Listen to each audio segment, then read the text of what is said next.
आज उपराष्ट्रपती खूप अभिनंदन. तुमचे उमेदवार जिंकलेले आहेत, पण मात्र चर्चा तुमच्या नावाची आहे की बऱ्यापैकी तुमच्या रणनीतीमुळे खूप सारे मत.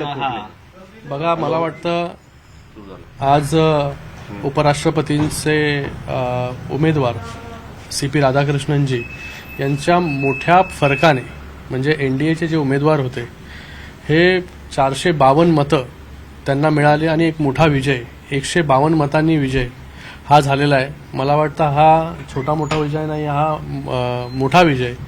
आणि मला वाटतं ज्या प्रकारे मोदीजी गेले 10 वर्ष काम करतायत आणि त्याचबरोबर ज्या प्रकारे ऑपरेशन सिंदूर असेल किंवा त्यांच्या पॉलिसीज असतील, या सगळ्या गोष्टींवरती फक्त एनडीएचेच खासदार नाही, ऑपोजिशन बेंचचे खासदार देखील प्रभावित झाले. म्हणून आज आपल्याला हा रिझल्ट जो आहे तो आपल्याला पाहायला मिळाला. ऑपोजिशन बेंचचे खासदार देखील त्यांनी आज CP राधाकृष्णनजी यांना वोट केलेला आहे. CP राधाकृष्णनजींचा बॅकग्राऊंड तर आपल्या सगळ्यांना माहितीच आहे. ते राज्यपाल देखील राहिलेले आहेत महाराष्ट्राचे. आणि अशा एका चांगल्या व्यक्तीला ऑपोजिशनच्या खासदारांना पण मतदान देणं हे मला वाटतं खूप मोठी गोष्ट आहे आणि हे सगळं काही सांगून जातं. खूप चर्चा महाराष्ट्रातली मतं महाराष्ट्रातून कुठले खूप चर्चा. ऑब्व्हियसली चर्चा काय त्याच्यामध्ये गणितच आहे ना. 427 साधारणतः किती मतं महाराष्ट्रातील ऑपरेशन टायगरचा 427 मतदान हे एनडीएचं होतं, जे हक्काचं मतदान आहे. 318 मतं काँग्रेस इंडिया अलायन्सनी करून घेतले होते. त्याच्यात 427 मतं जिथे एनडीएची होती तिथे 452 मतं मिळाली आणि 15 मतं जी आहेत ती इनव्हॅलिड देखील झाली. त्या 15 मतातून 10 मतं ही एनडीएच्या कॅन्डिडेटची इनव्हॅलिड झाली. म्हणजे 427 आणि 452 म्हणजे 25 जास्त अधिक 10 म्हणजे 35 मतं अधिक जी आहे हे एनडीएच्या कॅन्डिडेटला मिळाली, आपण असं म्हणू शकतो. 35 मध्ये महाराष्ट्रातील किती आहे? महाराष्ट्रातले आता सगळीकडचे आहेत, महाराष्ट्राचे पण मॅक्झिमम लोक आहेत, त्याच्यामध्ये खासदार आहेत.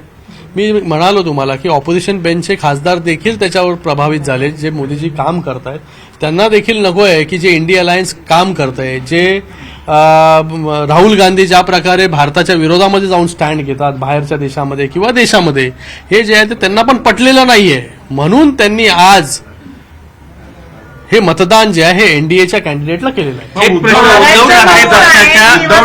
खासदार यामध्ये असू शकतात का? सगळेच बघा, मी ऑपोजिशन बोलतोय तुम्हाला, ह्याच्यामध्ये सगळ्याच पक्षाचे खासदार आणि सगळे पक्ष म्हणजे उद्धव ठाकरे, राष्ट्रवादी काँग्रेस पक्ष, शरदचंद्र पवार, काँग्रेस, महाविकास आघाडी. मी तुम्हाला कसं सांगितलं, तुम्हाला सगळं नीट गणित सांगितलं मी तुम्हाला की किती मतं जी आहे ती एनडीएला मिळणार होती, किती मतं जी आहे ती एनडीएला मिळाली. मी काल देखील सांगितलं होतं की एनडीएला जेवढी मतं मिळणार आहेत त्याच्यापेक्षा जास्त मतं ही एनडीएला मिळतील. आज 35 मतं जास्त, म्हणजे 10 मतं इनव्हॅलिड बाजूला काढली तर 25 मतं जास्त जी आहेत मिळालेली आहेत. 25 मतं म्हणजे काय? आता बायफर्केट कसं करणार तुम्ही समजणेवाले कारण महाराष्ट्रातील सगळ्या खासदारांची तुम्ही संपर्कात होते म्हणून हा स्पेसिफिक तुम्हाला बघा, मला वाटतं आम्ही सगळ्यांच्या संपर्कात असतो. आमचे रिलेशन जे आहे सगळ्या खासदारांबरोबर चांगले आहेत आणि मला वाटतं चांगले जेव्हा आपण संबंध सगळ्यांशी ठेवतो, हे पक्षाच्या पुढे जाऊन हे सगळे संबंध आणि चांगल्या संबंधाचा फळ जो आहे हा नक्कीच आपल्याला मिळत असतो. आणि मला वाटतं हा फळ जे आहे हे फळ एनडीएला मिळालेलं आहे, मोदीजींच्या नेतृत्वाला मिळालेलं आहे. म्हणून आज एवढा मोठा विजय जो आहे हा झालेला आहे. तुम्ही उद्धव ठाकरे पक्षांचं नाव घेत नाहीये, राष्ट्रवादीचं नाव घेत नाहीये, काँग्रेसचं नाव. समजणे वाले को इशारा काफी आहे. मी एवढं विस्तृत तुम्हाला सांगितलं की किती मतं मिळणार होती, कशी मतं मिळणार होती. महाराष्ट्रामधला माणूस त्यांच्यासाठी हा धोका तिथे गेलेत का? 100% त्याचा पण प्रभाव नाव घेत नाहीये.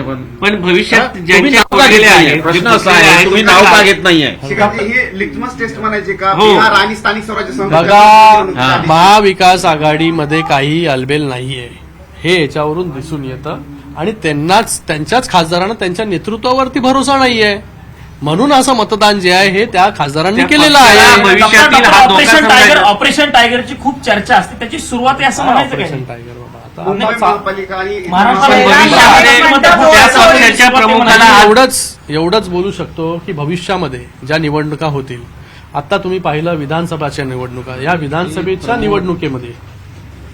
विधानसभेच्या निवडणुकीमध्ये ज्या प्रकारे महायुतीला यश मिळालं, तसंच यश स्थानिक स्वराज्य संस्था असतील, या स्थानिक स्वराज्य संस्थेच्या निवडणुकीमध्ये देखील महायुतीला यश जे आहे हे मोठ्या प्रमाणात मिळेल. काँग्रेस जयराम रमेश वगैरे हे लोक ब्लेम करतात की वोट चोरी ह्याच्यात पण तर झाली त्यांना आहे. सगळीकडेच वोट चोरी दिसते. अरे त्यांच्याच खासदारांना, त्यांच्यावरती भरोसा नाही, त्यांच्याच खासदारांना काय पकडून घेऊन गेले का मतदान करण्यासाठी की सीपी राधाकृष्णनना मतदान करा? अरे तुमच्या नेतृत्व त्यांना पटत नाहीये, तुमच्या लीडरचं नेतृत्व त्यांना मान्य नाहीये. इंडिया अलायन्सचं जो नेतृत्व करतोय राहुल गांधी, त्याचं नेतृत्व जे आहे या खासदारांना मान्य नाहीये, म्हणून त्यांनी हा पवित्रा जो आहे तो घेतलेला आहे. उद्धव ठाकरेंच्या खासदारांनी का पवित्र सर्वाधिक घेतला? मतं महाराष्ट्रातून सर्वाधिक मतं मिळाली का राधाकृष्ण? बघा, मला वाटतं महाराष्ट्राचे आहेत राधाकृष्णनजी, आणि 100% महाराष्ट्रामधून देखील त्यांना ही सगळी जी मतं झालेली आहेत, क्रॉस वोटिंग झालेली आहेत, जास्तीत जास्त मतदान जे आहे ते तिथून महाराष्ट्रामधून झालेलं उद्धव असेल. ठाकरेंचं नेतृत्व देखील त्यांच्या खासदारांना मान्य नाही असं वाटतं, हे तर मी पहिल्यापासूनच सांगतोय. त्यामुळे त्यांनी मतदान केलं. बघा, जेव्हा शिंदे साहेबांनी उठाव केला तेव्हाच हे सगळं क्लिअर झालं होतं, आणि आज देखील भविष्यामध्ये येणाऱ्या काळामध्ये आता स्थानिक विधानसभेमध्ये तर टेस्ट झालेलीच आहे पूर्णपणे. आता झालेली स्थानिक स्वराज्य संस्था आपल्याला त्याच्यामध्ये पण रिझल्ट बघायचा असेल तर तो देखील आपल्याला पाहायला मिळेल. पण किती साधारणपणे ठाकरेंचे खासदार तुमच्या सातत्यानं संपर्कात असल्याचं समजतं? अरे 5 असं काहीतरी. बघा, माझे संबंध सगळ्या पक्षांच्या खासदारांशी आहे, त्यांच्याशी देखील आहेत आणि बाकी लोकांशी देखील आहेत. पण 5 ते 6 मधल्या काळामध्ये अनेक खासदार तुमच्याकडे इथे भेटायला येत होते आणि त्याच्यानंतर स्वतः आदित्य ठाकरे येऊन गेले होते, पण त्याचा काही परिणाम झाला नाही असं दिसतंय. बघा, मला वाटतं नेतृत्वावरती विश्वास असावा लागतो, एक अफेक्शन असावं लागतं, त्यांच्या सुखादुखामध्ये जे आहे ते नेतृत्वाने धावून जावं लागतं, त्यांच्या अडीअडचणी काय आहेत हे समजून घ्यावं लागतं, तरच नेत्यावरती कार्यकर्ता प्रेम करत असतो. भविष्यासाठी धोका आहे, करताना खासदार पण भविष्यासाठी धोका आहे त्यांना, एकदम कारण कोणा- त्यांच्याच पक्षाचे एक खासदार सांगत होते की आम्ही आमचा उमेदवार निवडून येणार आहे. कारण नाव घेतल्यानंतर तुम्ही म्हणता त्याच्यावर मी बोलणार नाही, पण ते सांगत होते की त्यांचा उमेदवार निवडून येणार आहे, कोणाचा? एनडीएची मतं फुटणार आहे. हा. NDA ची मतं फुटणार आहेत. ते बघ, मुंगेरी लाल के हसीन सपने ऐकलंय ना, तर असे भरपूर आहेत मुंगेरी लाल, त्यांनी स्वप्न बघत राहावं.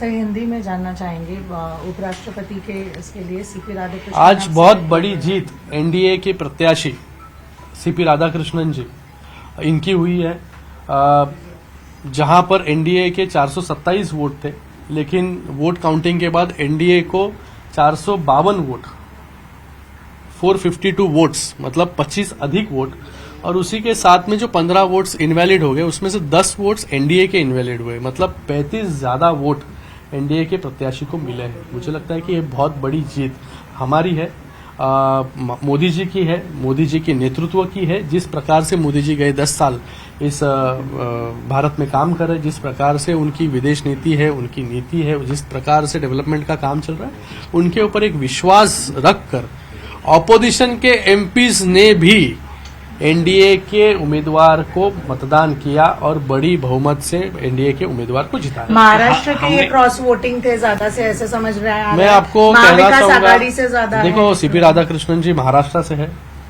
मुझे लगता है कि महाराष्ट्र के लोगों का उनके तरफ नजरिया जो है अलग है, एक अफेक्शन है उनके तरफ, और जिस प्रकार से वो व्यक्ति है खुद, और महाराष्ट्र हो या अन्य राज्य हो, सभी राज्यों से जो है एमपीज ने सीपी राधाकृष्णन जी को वोट किया है. महाविकास महाराष्ट्र आघाड़ी से भी उद्धव टूटी ठाकरे हुई जी है। के एमपीज हो सभी या महाविकास शरद पवार आघाड़ी जी के इसमें, MPs. इंडिया अलायंस मतलब महाविकास आघाड़ी भी आ गई इसमें अंदर.